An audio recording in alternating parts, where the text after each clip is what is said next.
దేవా మిథునతో ఇలా అంటూ ఉంటాడు. అసలు నీకు బుర్ర అనేది ఉందో లేదో, అసలు ఏమైందో నాకు అస్సలు అర్థం కావట్లేదు.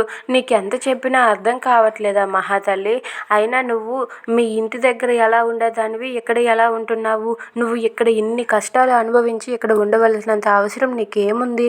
అసలు నువ్వు ఇక్కడ ఎందుకు ఉండాలని అనుకుంటున్నావు?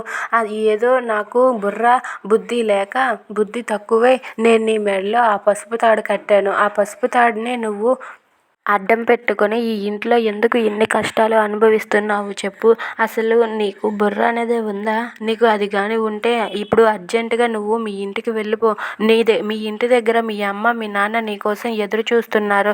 వాళ్ళు నీకోసం ఎంతలా తాపత్రయపడుతున్నారో అది నీకు కూడా తెలుసు. అలాంటప్పుడు నువ్వు వాళ్ళను వదిలి ఇక్కడ ఉండవలసినంత అవసరం నీకేముంది? నీకు నేను ఎందుకు చెప్తున్నానో అర్థం చేసుకో. దయచేసి నన్ను, నా ఇంటిని వదిలి ఇక్కడి నుండి వెళ్ళిపో మహాతల్లి. ఏదో నాకు బుద్ధి తక్కువయ్యి నీ మెడలో ఆ పసుపు తాడు కట్టాను, అంతకు మించి ఇంకేం కాదు.